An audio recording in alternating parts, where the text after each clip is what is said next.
Bonjour et bon retour dans un nouveau numéro de Studio 101. Encore une fois, je vous promets une belle balade dans la vie mahoraise, bien sûr, mais aussi dans la vie de notre invité.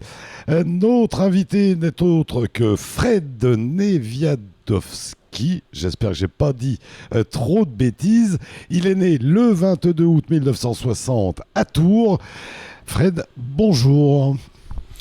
Oui, Dominique, bonjour, et puis merci de cette invitation à ton émission. Non, mais il n'y a aucun problème, Fred. On te voit sur le port de Mamoudzou très régulièrement.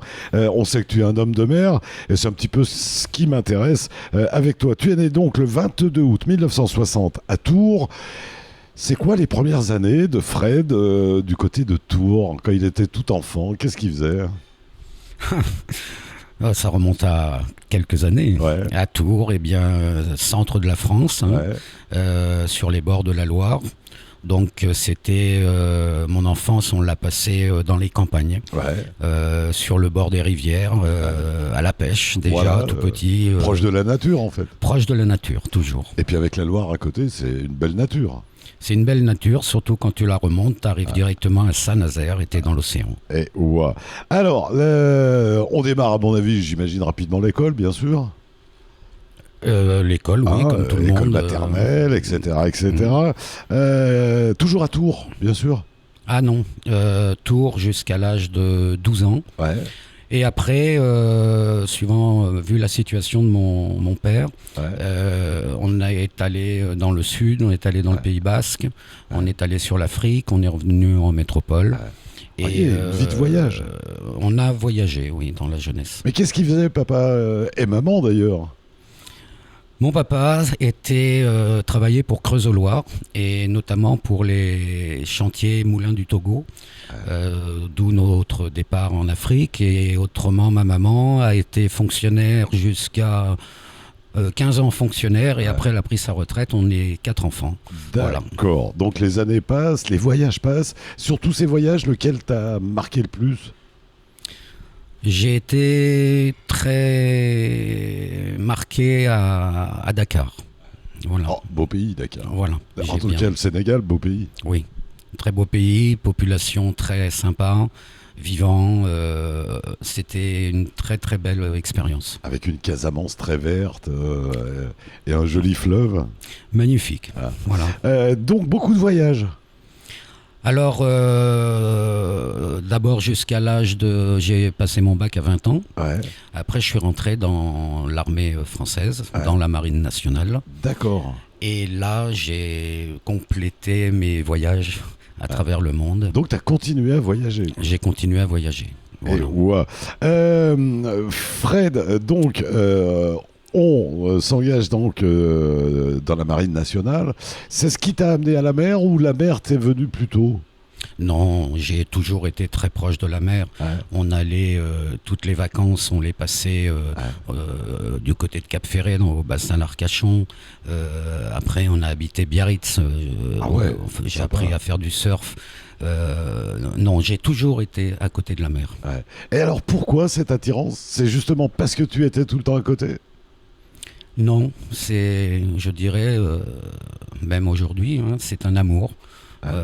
Se sentir bien à côté de l'océan, à côté d'une étendue d'eau. Et puis tout ce qu'on peut y pratiquer dessus. Voilà. Et là, maintenant que je suis à Mayotte, je suis ravi puisque je suis entouré d'un océan. C'est magnifique. Et qui plus est, avant l'océan, on a un magnifique lagon, donc voilà. Pourquoi, Fred, les terriens connaissent si mal ce monde de la mer? Ah bah ça, je sais pas. C'est vrai qu'il y a des terriens, même en métropole, même à Mayotte, qui sont jamais allés mettre les pieds dans l'eau. Tout simplement. Alors pourquoi? Il y a peut-être beaucoup de raisons. Il y a le travail qui ne permet pas. Il y a peut-être les moyens de locomotion. Donc, maintenant, ça évolue. Mais il y en a qui n'ont jamais été sur le bord de l'océan. C'est vrai. C'est un autre univers, la mer.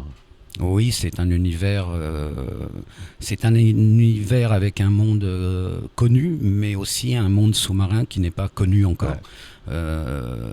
Les océans, c'est quand même les 3/4 de la planète. Ouais. Et il y a tellement de choses à y découvrir, alors en bien ou en mal aussi, hein, en respectant les règles d'environnement et de pollution. Alors, bien on l'a vu entendu. tout à l'heure, ton amour de la mer t'a amené à t'engager dans la marine nationale. Elle t'a fait voir que le dessus ou tu as vu le dessous en même temps grâce à la marine nationale? Alors j'ai vu, alors donc je suis rentré dans la marine nationale, j'ai fait 6 mois seulement sur le porte-avions Foch. Quand même, Oui, quand même. mais c'était plus un temps de passage, puisqu'après je me suis orienté dans l'aéronautique navale, c'est-à-dire que j'étais marin Ouais.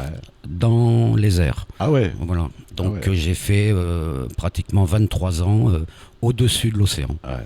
Ah ouais, alors donc tu étais sur l'océan, au-dessus, et donc parfois quand même t'arrivais à passer en dessous ou pas? J'ai fait 2 plongées sous-marines, mais c'était des baptêmes à bord Ouais.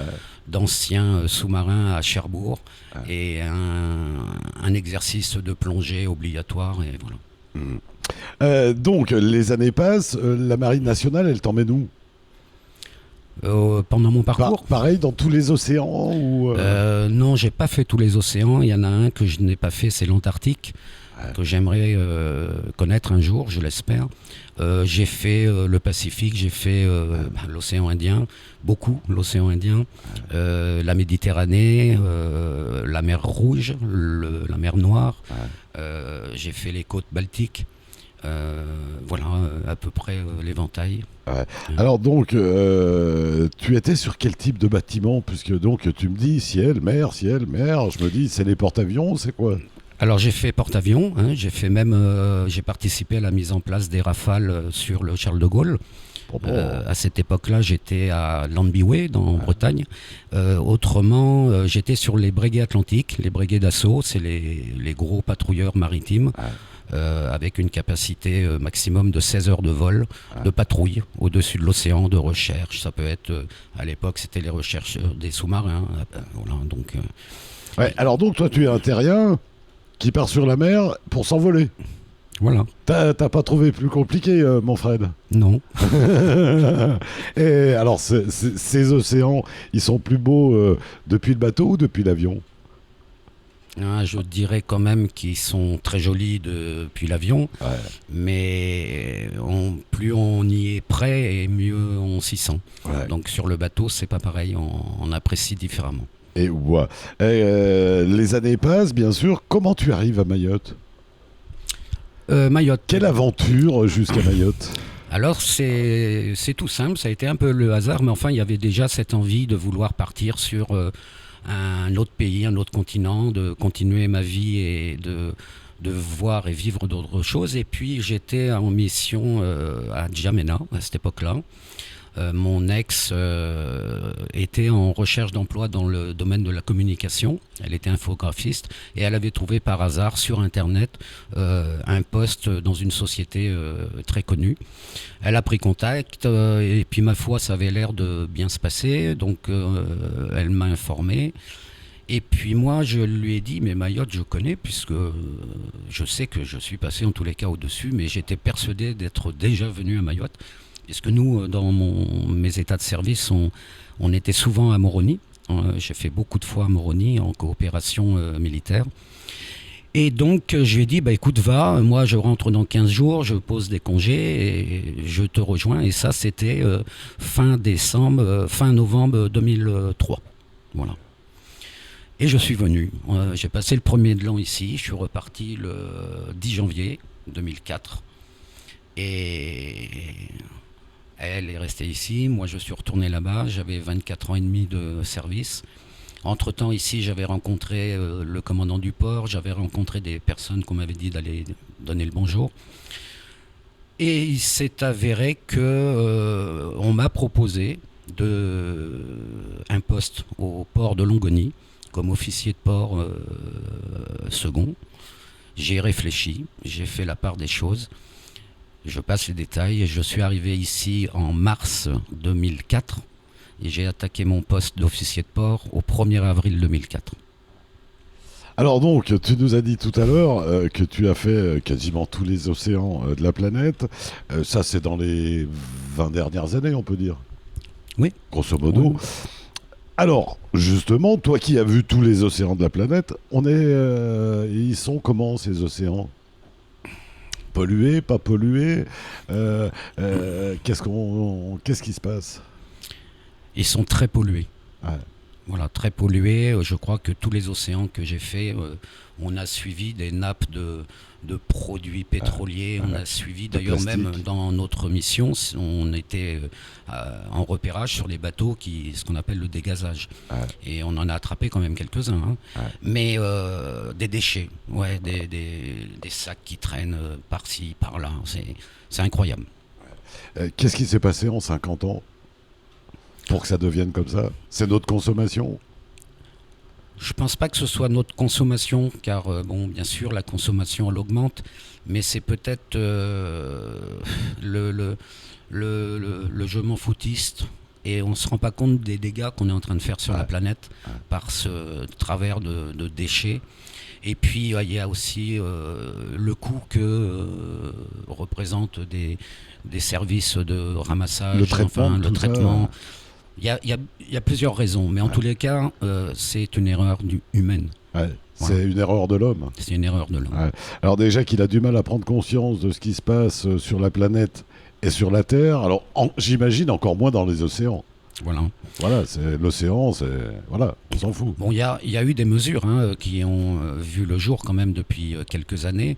Des mesures lorsque un bateau accoste, je vais parler des gros navires de commerce ou de transport. Ils sont obligés de remplir des formulaires, de prouver qu'ils n'ont pas vidé leur cuve à tel endroit. Il y a des contrôles. Donc tout ça, ça a été mis en place. Je pense que ça va permettre au niveau des gens sur l'eau de limiter les dégâts. On n'est pas bien loin en génération, Fred. On est de cette génération qui a connu quand même l'homme au bonnet rouge, quand même, qui nous a sensibilisés depuis des années pourtant sur ce qui se passait dans les océans. Oui, et malheureusement... On l'a pas entendu. Oui, c'est vrai. Peut-être que M. Cousteau n'avait pas insisté. Il a insisté beaucoup sur la recherche. Il a insisté beaucoup. Peut-être il n'a pas mis assez fort l'implication des États différents et leurs responsabilités. Il n'a peut-être pas eu le temps où ça faisait partie de son programme, certainement, mais il n'a pas assez insisté là-dessus. Ouais. Voilà, donc on l'a pas entendu et on a continué à faire ce que l'on est en train de faire, un grand désastre. Oui, oui. Et il faut vraiment que pour la planète, autant que ce soit pour la couche d'ozone que pour les océans, que les États respectifs acceptent de mettre en place des moyens nécessaires pour que ça ne puisse pas continuer. Quoi. C'est partout pareil ou est-ce qu'il y a des endroits pires que d'autres? Les abords de l'Inde, c'est pas terrible. Ouais. Je dirais l'océan Atlantique. Ouais. L'océan Atlantique est très pollué. Les côtes américaines, on les a trouvées relativement propres. Mais j'ai pas fait toutes les côtes américaines. J'ai fait que la partie ouest des États-Unis. J'ai trouvé par contre très propre le nord. Avec des fjords issus de l'océan qui sont vraiment très très propres. Et alors là-bas aussi, les populations sont très sensibilisées sur la propreté, que ce soit en mer ou sur terre. Voilà. Alors on a le nord et le sud, là, les deux extrêmes. Tu les as fait ces endroits terribles? Oui. Ouais. J'ai fait Cap Nord. Ouais. Donc j'ai été à Andoya. Andoya, c'est une des dernières îles avant le Cap Nord. Ouais. C'est magnifique, d'ailleurs. J'encourage beaucoup de personnes à aller visiter. C'est le monde des baleines aussi. Ça doit être étonnant de voir cet océan se transformer grâce au froid en continent. Ah oui, ouais. C'est magnifique. Ouais. C'est magnifique autant le matin que le midi et que le soir. Voilà, c'est vraiment très très beau. Donc il te reste vraiment de bons souvenirs de ces océans. Oui, oui, oui. Je les ai en mémoire et souvent dans mes visions et je les ai constamment avec moi. Et ouais. Et les hommes de mer? Eh bien, les hommes de mer sont des gens comme les hommes de terre, Ouais. mais qui ont quand même une particularité, c'est d'être mariés avec l'océan, Ouais. avec la mer, et ils la respectent beaucoup plus que quelqu'un d'autre ne pourrait pas la respecter. Ouais. C'est des gens gais mais froids en même temps, hein. Et puis tu as tout un panel de différents types de caractères dans les gens de la mer. Mais tu sens, quand tu discutes avec ces gens-là, qu'on parle de la même chose. On a le même langage et le même respect, donc ce qui te permet d'attaquer des discussions très enrichissantes pour les avenirs. Et ouais. Alors, les océans, c'est un vrai vecteur économique, hein, puisque les grosses porte-conteneurs se promènent dessus, le pétrole, tout se promène sur les océans. Mais c'est aussi un espace de jeu, les océans. Quand on voit les transats, quand on voit les routes du Rhum, quand on voit tout ça, c'est un espace de jeu infini. C'est plus du jeu, c'est essayer Alors de jeu, voire même de défi. Hein. C'est plutôt du... Je pense que c'est... Alors il y a les jeux nautiques qu'on connaît tous, qui sont multiples, hein, et il y en a un paquet. Après, le jeu du nautisme international avec les grandes compétitions dont tu viens de citer, le Vendée Globe, la Route du Rhum, c'est des défis, tout à fait. Et là, c'est pas l'homme qui prend la mer, comme on connaît, hein, c'est la mer qui prend l'homme, et c'est le respect mutuel. T'as pas droit à l'erreur. Et c'est un gros défi aussi que nous avons lancé il y a quelques années pour pouvoir le vivre ici à Mayotte. Et ouais, on va en reparler, mais donc, encore une fois, tout ça prouve l'importance des océans pour notre planète. Bien sûr, Hein, bien sûr. Transport, c'est économie, c'est le détente, tourisme, c'est tourisme, c'est tout ce qu'on veut. Hein. c'est le sport, c'est même les pipelines qui passent au fond, c'est aussi l'exploitation en mer même. L'exploitation pétrolière, l'exploitation de roches. Maintenant, c'est la grosse exploitation de recherche de gaz de schiste. Et c'est une exploitation avec des ressources encore inconnues. Ouais. Cousteau avait parlé de ces espèces de cailloux qu'on allait trouver au fond des océans et qui étaient pleins de richesses. On en est où de ça ? Alors je ne sais pas où on en est, mais c'est une énergie qui est très recherchée. Je ne sais plus comment on appelait ça, les anodes ou je sais J'ai plus le nom. Mais bon. C'est un caillou, c'est une roche, c'est un minerai que lorsqu'il est en contact avec l'oxygène, devient un combustible, tout naturellement. Et c'est vrai que Cousteau avait fait cette découverte. Alors donc... est-ce que c'est un peu par rapport au gaz de schiste qu'il y a encore en dessous? Est-ce que c'est des... J'ai pas trop suivi, hein, mais je sais que c'est quelque chose pour un futur d'exploitation. Donc il y a encore des richesses sous l'eau. Bien sûr. Alors sans parler des épaves, bien sûr. Oui. Alors, rêvons un peu. Les trésors. Les trésors, il y en a encore. Hein. Oui, bah, j'imagine. Et puis des centaines que l'on ne connaît pas encore. Je pense, oui. Et puis des milliards qui sont dessous. Hein, ah oui, quand même. Ça. Tu en as cherché d'ailleurs des épaves? Non, ça n'a pas été ton trip. Non, j'ai déjà eu l'occasion de plonger sur 2 épaves accompagnées, mais chercheur d'épaves, non. En tout cas, il y a beaucoup de métiers. Pourquoi on le connaît encore si mal, ce contexte marin? On connaît la Terre, on commence à aller sur la Lune, on projette d'aller sur Mars, mais on connaît encore pas le fond des océans. Il y a même encore des animaux qu'on découvre. Eh bien, il faut quand même reconnaître que c'est pas notre état à nous en tant qu'humains, c'est pas notre milieu naturel, donc on est quand même assez limité. même on est très limité, ce qui permet de ne pas pouvoir aller effectivement fouiller comme si on allait fouiller au fond d'un désert. Voilà. Donc ça reste encore, on va pas dire un sujet tabou, mais un environnement que l'homme ne maîtrise pas. Et je pense qu'il aura du mal à le maîtriser un jour. Voilà. Et pourtant, l'homme aurait peut-être beaucoup de réponses. Il aurait peut-être beaucoup de réponses, mais peut-être que quelque part pour la planète qui a cette protection naturelle, que pour elle c'est bien, et pour nous aussi.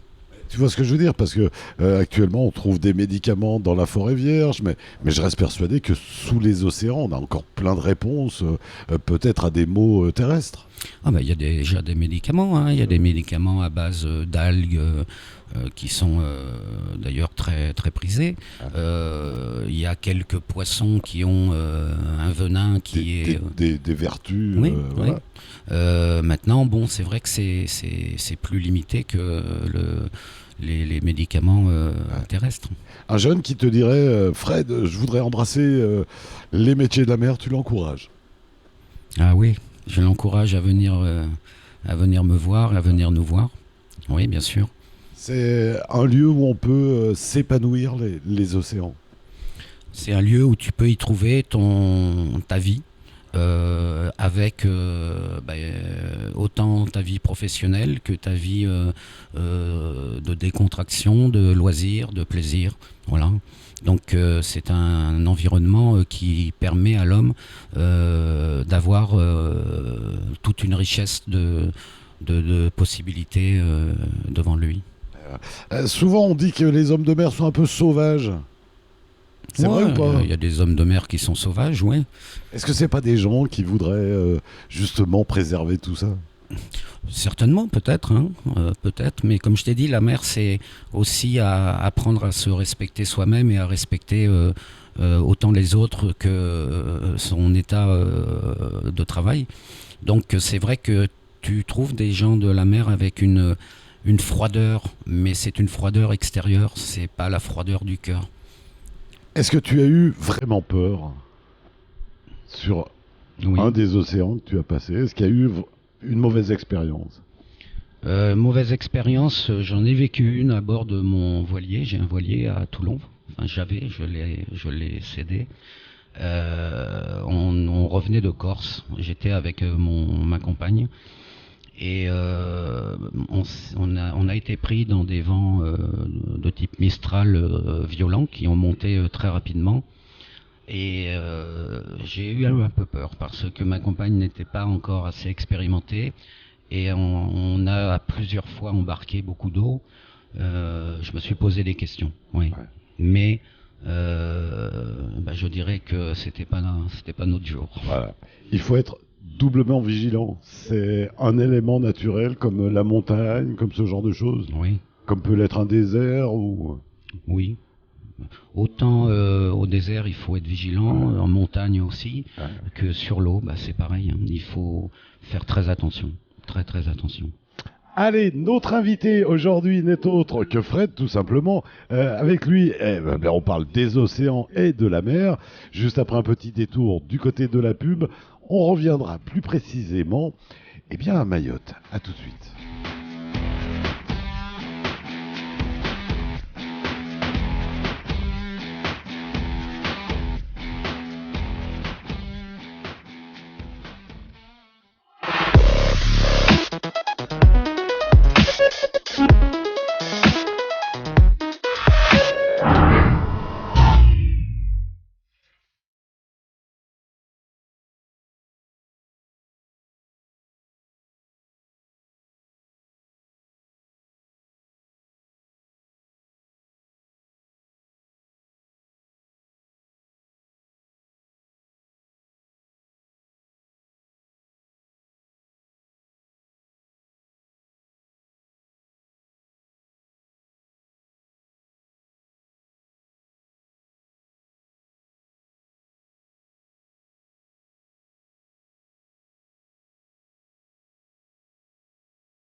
Et bien voilà, bon retour dans ce studio 100. Encore une fois, je vous rappelle que nous nous baladons dans la vie de notre invité. Nous allons aussi nous balader un petit peu plus sur ce qui nous entoure à Mayotte, puisque nous sommes avec Fred. Fred, alors, on arrive à Mayotte. Là, on a fait la première partie de ce studio 101 sur ta vie, ton expérience. À Mayotte, souvent on dit la richesse sera... on dit deux choses. C'est la jeunesse et c'est les océans. Qu'est-ce que tu en penses? J'en pense beaucoup de choses. Je pense que l'avenir de Mayotte, pour la population et son futur, passe par la mer. Passera indéniablement par le bleu. C'est ce qu'on appelle le bleu. Et à titre personnel, pour avoir visionné des possibilités autres de développement, je vois rien d'autre. Je pense que Mayotte va devoir s'accompagner et prendre réellement en compte sa matière première, qui est l'océan, juste à côté d'elle. Alors comment ça peut être moi, quand on nous dit l'océan c'est une chance et une richesse, en quoi c'est une chance, en quoi c'est une richesse? Alors il y a plusieurs secteurs. Il y a déjà le secteur du commerce, qui est une richesse non négligeable lorsque ça fonctionne bien. Donc le commerce, c'est l'arrivée des porte-conteneurs. C'est l'arrivée des porte-conteneurs, un état naturel d'abri qui permet aussi de garantir la sécurité des bateaux. Il y a l'aspect touristique. Aujourd'hui, on va dire une grande partie de la population, lorsqu'elle part en voyage, elle va sur des endroits paradisiaques, ou des endroits où ils vont y trouver ce qu'ils ne trouvent pas dans le froid. Les Seychelles, les Maldives, voilà. On en passait des après, il y a tout l'aspect de tout ce qui est en rapport avec les métiers de la mer. Puisque nous, on a pratiquement possibilité d'avoir tous les métiers qui existent au monde, avec des formations adaptées et une jeunesse qui peut maintenant s'orienter vers ces... Bon, il faut d'autres métiers, bien entendu, mais au niveau des métiers de la mer, il y a un panel énorme de possibilités. Et après, de pouvoir s'expatrier, partir à travers le monde et être toujours dans son milieu naturel et pouvoir continuer ses travaux, ses formations de compétences. Et Est-ce qu'on n'est pas un peu condamné à Mayotte à faire avec l'océan? Moi, je pense que oui. Quand on voit nos embouteillages tous les jours, est-ce que la solution, entre autres pour ce problème-là, passerait pas par les océans? Il est évident qu'il devrait y avoir aujourd'hui à Mayotte un transport de passagers en utilisant le lagon. Plus important qu'il n'est aujourd'hui avec 5 barges? Ah non, mais moi je parle du transport autour de l'île, d'un point à un autre. Donc il faudrait des navettes fluviales. Bien sûr, bien sûr. Enfin fluviales, maritimes. Des navettes style, peut-être pas le Maria Galanta, un peu plus petit, avec des relativement rapide quand même, embarquements, débarquements sur différents points autour de l'île, et il n'y a rien de compliqué à faire. Et on transporterait des milliers de personnes par jour, et on désengorgerait immédiatement le réseau routier qui est totalement saturé et qui se développera jamais de toute manière. Il faut être sérieux. Ou alors on sera obligé de passer là aussi pour les routes sur l'océan comme ça a été fait à La Réunion, avec tous les dommages que ça peut créer. Mais voilà, le problème c'est tous les dommages que vont créer des infrastructures. Déjà que l'île est petite, si en plus on commence à abîmer notamment les mangroves, ça ne le fera pas. Mais il y en a qui vont te dire que les transports par vedette ça pollue. Mais aujourd'hui, il y a des vedettes à moteur solaire ou à moteur électrique qui existent et qui sont très adaptées. Et, voilà, moi, c'est un dossier que j'encourage en tous les cas à se pencher là-dessus et essayer de voir maintenant, qu'est-ce qu'on peut faire avec le lagon plutôt que de parler d'une route de contournement. Bon, c'est peut-être bien, je critique pas, mais je pense que c'est pas la réalité du terrain et des besoins de Mayotte. C'est-à-dire que quand on dit c'est une richesse, on devrait le mettre en priorité. Bien sûr. plutôt que de mettre la priorité à l'infrastructure routière de l'île. Mais on met des priorités sur des trucs archaïques. Ouais. On n'innove rien, on cherche rien. On copie que les mauvaises Voilà. expériences d'ailleurs. Et bien sûr qu'il faut que le réseau routier soit bien propre, Tout à fait. adapté. Mais on sait qu'il est totalement saturé et il va l'être de plus en plus. Et c'est par l'océan qu'on pourrait le délester. Tout à fait. Tout à fait. Une ligne nord-sud. Nous, on a déjà, enfin, parce qu'on a déjà vu un petit peu, on en discute dans notre entourage. Il y a au moins 6 points d'embarquement et de débarquement qui peuvent être créés et naturellement réalisables avec un embarcadère, un mini front de mer et en plus un développement économique au niveau de chaque petit front de mer autour de l'île. Et on ferait ça on pourrait faire ça sur tout le tour de l'île. Tout le tour de l'île, oui, bien sûr. Avec des vedettes qui vont naviguer. Tu fais une rotation de 3 ou 4 vedettes, on va dire, à la queue leu avec des points de passage. Des heures de pointe, comme des bus. des heures un peu moins pointes. Comme un arrêt de bus, c'est tout. Embarquement, débarquement, et ça continue. Ça pourrait créer des emplois. Ah, c'est une évidence. Beaucoup d'emplois. Des mécaniciens, des commandants de bord, des pilotes, j'en passais des meilleurs. Oui, et puis tout l'arrière emploi, de tous les services qui vont tout être ce qui est périphérique, bien sûr. Tout.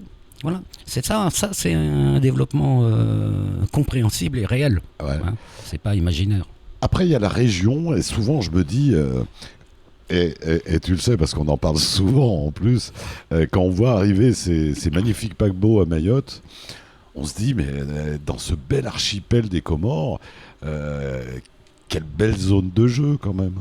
Bien sûr, il y a un domaine exploitable infini, comme l'a dit notre président de la République. Ouais. Vous avez devant vous une infinie de possibilités de développer. Allez-y. Surtout que c'est la mode les croisières en ce moment. Oui, c'est avec la mode. l'insécurité qu'il y a dans tellement de pays touristiques qu'aujourd'hui on a l'impression que le tourisme se transforme et justement apprécie la mer parce que on est sur un bateau tranquille, il fait 35 degrés et on est protégé. Oui, sauf que malheureusement, arrivé à Mayotte, si un accompagnement n'est pas mis en place bien spécifique au vu des problèmes sociaux et délinquance, le tourisme, lui, il vient pas pour se faire voler ou agresser. Hein. Bien sûr, non, mais moi, ce que je voulais dire par là, c'est que c'est à la mode les croisières en ce moment. Quand on voit les bateaux qui sont en train d'être construits, c'est des immeubles, c'est des cathédrales. Ce que je me disais, c'est que après tout, les gens pourraient prendre l'avion jusqu'à Mayotte, arriver ici, monter sur un paquebot qui ferait les 4 îles. Oui. Ça pourrait s'imaginer. Ça. Bien sûr. On a une compagnie aérienne qui s'appelle EWA, qui part de Mayotte et qui fait 5 îles. Ouais. On pourrait très bien avoir une compagnie de croisière au départ de Mayotte et qui va nous faire les 5 ou 6 îles. Voilà, oui, puisqu'il y a aussi Madagascar qui est pas très loin quand même. On pourrait presque aller jusqu'à la Réunion. Mais ça pourrait s'envisager, ça aussi. Mais bien sûr. Mais qu'est-ce qu'ils font sur les autres territoires outre-mer maritimes Mais qu'est-ce qu'il faudrait pour que ça se mette en route ? Une dynamique de réalité, de vision de ce qui est faisable et pas de ce qui n'est pas faisable. Quand je te dis que Mayotte se développera que par le bleu, c'est ça. Et si vraiment les gros voient ce domaine de développement économique et le comprennent, il n'y a pas de raison que ça ne se fasse pas. Ouais, parce qu'on a 4 îles magnifiques, que ce soit Mayotte, Mohéli, Anjouan ou les Comores, je veux dire, ça fait une belle croisière. Oui, et puis tu étends très facilement jusqu'à Zanzibar, jusqu'au Mozambique. Tu fais les Seychelles, tu fais Maurice, Madagascar, et tu reviens sur Mayotte. Ouais. Mais alors là, il faudrait quoi ? Qu'on aille voir un grand croisiériste et lui proposer ce projet, ce produit ? Ça pourrait se faire par un Ça pourrait se faire par une compagnie locale. Une compagnie, oui, c'est de l'investissement, mais avec des accompagnements et des grosses retombées. Ça pourrait s'envisager. Au départ, je sais qu'au port de Longoni, il y a possibilité de faire escaler des bateaux de 250-300 mètres avec X passagers, et ils partent en petite croisière. Ça peut durer 3 semaines, un mois, ou moins, ou plus. Mais tout ça, c'est du business. Hein. C'est du business, et c'est à nous d'aller les chercher quand même, les businessmen. Oui, il faut aller les chercher, il faut les convaincre, mais aussi il faut leur parler de ce qui est faisable. Souvent on nous dit la richesse toujours de ces océans qui nous entourent, l'aquaculture. L'aquaculture, ça... Bonne chose ou pas? Bien sûr, c'est une bonne chose. Et quand j'entends ce qui se passe sur l'aquaculture aujourd'hui... C'est à se taper la tête. Hein. Je comprends pas. On devrait être... je ne vais pas parler à la place des responsables, mais je les accompagne. Aujourd'hui, c'est un secteur de développement incroyable. On est en zone abritée, on a la possibilité de faire des centaines de tonnes de poissons, alors déjà un peu à la vente à Mayotte et puis à l'exportation. Et là, on parle de bientôt de fermeture. De reculer, plutôt que d'avancer, on recule. Voilà. Hein. Et donc voilà encore une facette d'une grosse possibilité de faire dans les océans. Il y a quand même des acteurs, mais ça marche pas. Voilà, ça tombe. Alors pourquoi? Parce que il y a peut-être eu au début trop d'aides, je sais pas, hein, peut-être que c'était pas assez bien ficelé, mais aujourd'hui c'est reconnu, le poisson lombrine est reconnu en tous les cas nationalement comme étant un poisson très recherché et d'excellente qualité. Voilà. Continuons dans les richesses de ces océans, l'énergie. Alors l'énergie, il y a l'énergie sous-marine qui n'est pas... alors je sais qu'il y a eu des recherches, hein, il y a eu des études de courantologie qui ont été faites. Marée motrice. Marée motrice, donc il y a des zones qui sont très intéressantes, notamment dans la passe de Longoni, en profondeur. Là il y a des courants assez conséquents qui pourraient peut-être... amener à, je sais pas, c'est un domaine très spécial, hein, très spécifique, mais d'après les écoutes que j'ai eues, c'était faisable. En tout cas, ça pourrait s'imaginer et ça pourrait être encore une richesse supplémentaire. Oui. On a des endroits, il y a des zones, on va parler par exemple du déversoir de l'abattoir à Dzaouzi. Là c'est pareil, tu as des courants qui montent à plus de 50 km/h et qui peuvent te faire tourner des turbines qui récupèrent cette énergie pour alimenter... après, il faut voir les puissances. Il faut gérer en fonction aussi de la nature, en fonction de l'environnement, mais ça existe de par dans de nombreux pays autour de nous. Et on est en train de faire d'immenses progrès. Hein. Moi j'ai vu les dernières génératrices qu'on est en train de mettre, on commence à faire de la belle machine. Hein. Voilà, donc tu vois, tout ça, c'est dans le bleu. C'est des ouvertures réelles dans le bleu. C'est pas... je sais pas où. Bien sûr, et puis c'est sous notre main et c'est gratuit, hein. Que ce soit l'aquaculture, l'énergie, c'est gratuit. Je vois pas, en tout cas, où seraient les problèmes. Qu'est-ce qu'il y aurait encore comme autre richesse des océans autour de nous? Il y a une grande richesse sur laquelle on travaille. C'est de relier sous la base d'un sport, de relier l'Europe avec Mayotte. Et voilà. Par l'intermédiaire de courses de haute compétition sportive, comme le Vendée Globe. Et on travaille sur un dossier qui est très riche et qui s'appellera la route de l'Ilang. Et voilà. Donc ça ne serait pas une transatlantique, ça serait une transocéanienne. C'est une transocéanienne, oui. Hein, puisqu'elle passerait donc par plusieurs océans, si je ne me trompe. Océan Atlantique. Et océan Indien. Océan Indien, et suivant le choix... La route prise. Tu peux passer par l'océan Pacifique. Tout à fait. Et ça, c'est en projet? C'est un projet qui s'appelle Défi Inter-Ilang. Et alors ça a quelle vocation? Défi Inter-Ilang, c'est une association qui est créée officiellement depuis 2 ans. qui travaille avec qui est rassemblé par des acteurs au niveau de la mer, et qui va produire des activités et des manifestations et des développements au milieu de la mer. Donc avec la création de tout un tas de spots, d'ateliers, d'implications entre les uns et les autres. Mais je pense qu'on aura l'objet d'en discuter plus profondément. Bien sûr. Mais en tout cas, l'idée, c'est ça, c'est de faire une belle coupe sportive avec l'équivalent d'une route du Rhum ou d'une transat, donc.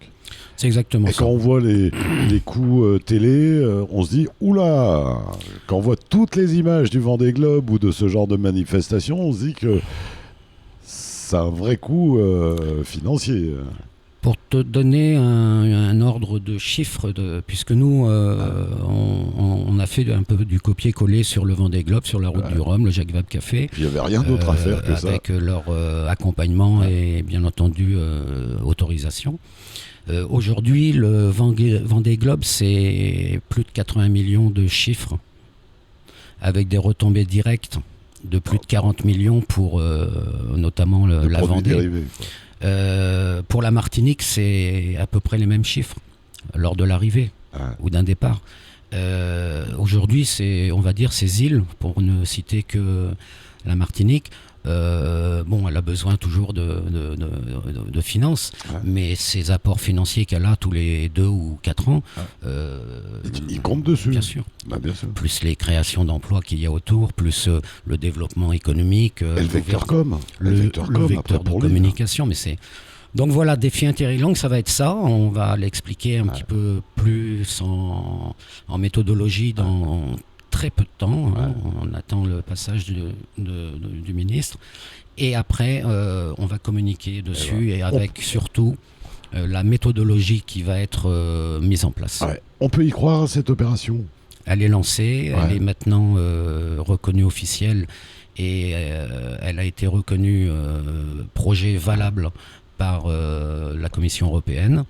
À partir de là, c'est à nous de la mettre en œuvre et de réunir tous les acteurs autour de nous pour les impliquer dans les différents travaux qu'il va falloir mener avec la vision d'arriver à terme à ouvrir Mayotte à l'international pour la haute plaisance par ce biais-là.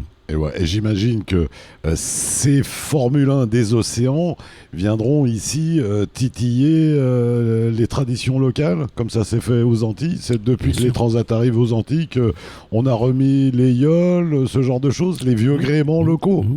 Autour de cette dynamique, il y a tout un tas de secteurs différents qui vont, on va dire, ressurgir ou se compléter. On va redonner une vie à la mer et on va encourager la population à venir au bord de la mer et de s'encadrer avec tous ces secteurs qui vont se développer et y trouver leur intérêt personnel. Tout à l'heure, il y a un sujet qu'on n'a pas abordé. On l'avait abordé tout à l'heure dans le cadre global, mais il y a encore toute la partie recherche encore. On en a parlé tout à l'heure pour tous les océans. Tout ce que l'on ne sait pas encore, mais qui nous attend au fond des océans pour peut-être un jour nous sauver la vie. Ça aussi, on pourra le faire à Mayotte. Bien sûr. De la recherche. J'ai cru comprendre qu'il devrait y avoir Ifremer. Je ne sais pas où ça en est. Encore une fois de plus, quelque chose qui boite. Mais effectivement, si on avait aujourd'hui cet organisme sur place, qu'il y a peut-être des choses pas loin. Dis-moi, depuis qu'on parle de ces océans-là, ça fait quelques milliers d'emplois, tout ça. Oui. On peut créer... L'énergie, le transport, l'aquaculture, la recherche, le sport, ça ferait quelques milliers d'emplois liés à la mer, quand même. Oui. C'est pour ça que j'ai déjà entretenu différents secteurs, notamment d'éducation. Je me suis entretenu avec la vice-rectrice, retrouver un champ de formation adapté par rapport à ce qu'on peut leur proposer à l'issue. Et c'est là-dessus qu'il faut travailler. Et on va créer des emplois. Et nos jeunes vont enfin pouvoir se dire, au départ de Mayotte, j'ai ça, je fais ça, et après tu peux te projeter sur l'extérieur et continuer. Il faut croire à la mer, à Mayotte, à l'océan. Il n'y aura que ça qui développera Mayotte. C'est pas la peine de chercher Tu nous le ailleurs. confirmes? Oui, oui. Donc, faut que nos hommes politiques arrêtent les vœux pieux, mais qu'ils passent aux actes. Oui, bien Parce sûr. que jusqu'à maintenant, ils font que de nous le dire, hein, tout ça. Oui. Ce qu'il faut, c'est retenir des sujets valables, mais pas inventer des choses qui ne seront que jamais réalisables ou alors Il faut réalisées être à moitié. visionnaire un peu. Il faut être visionnaire, bien Ou entendu. savoir copier ce qu'ont fait les autres, parce qu'il y en a qui ont déjà bien avancé sur tout ça quand même.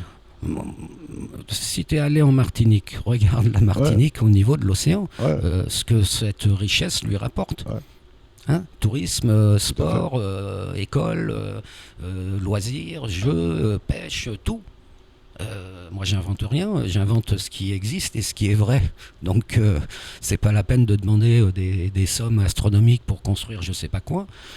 Bien souvent, c'est construit à moitié. En plus, j'ai appris ça il y a pas longtemps. Et on a une réelle possibilité de développer notre outil dont on a besoin. Voilà. Donc, c'est développement des fronts de mer, développement des points autour de l'île et puis toute une politique sectorielle de la mer qui doit se mettre en place. Quasiment la dernière question. T'es pour un pont entre la petite terre et la grande terre? Un quoi?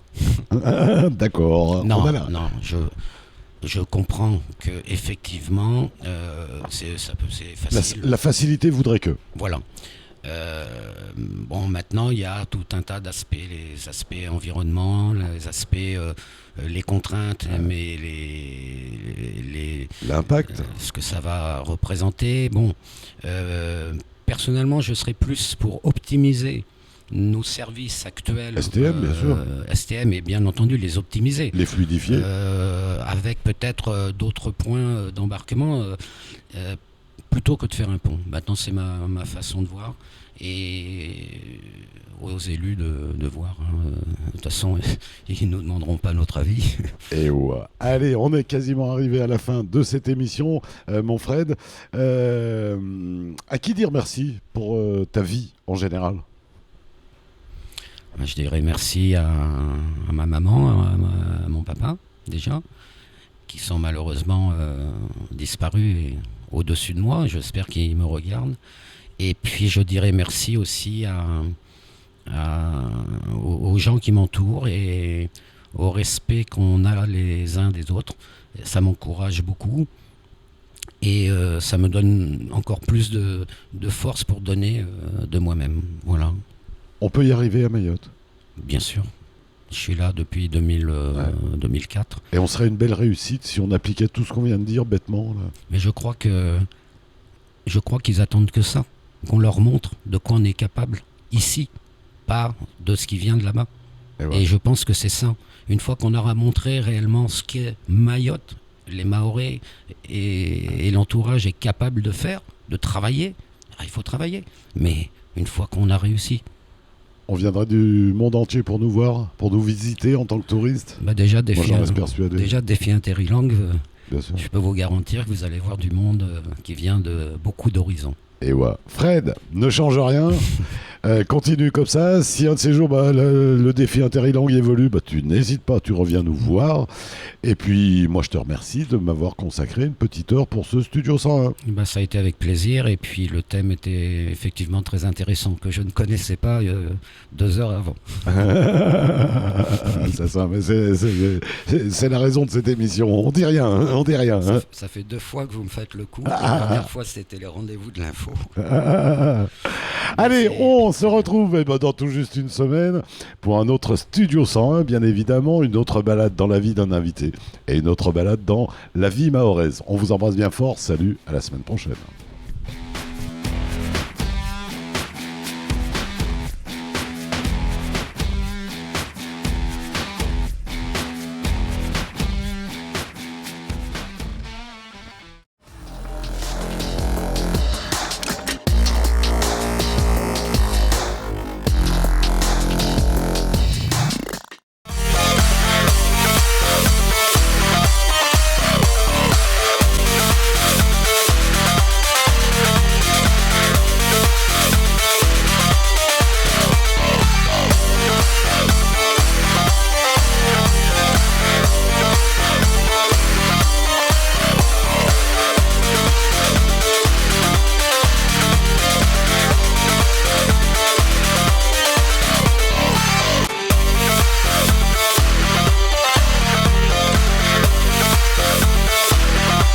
Salut, c'est Dom. Retrouvez-moi tous les jours sur KTV dans le 18-19. On passera ensemble une bonne heure dans la bonne humeur avec nos rubriqueurs et toutes nos images. Allez, on se retrouve très vite sur KTV.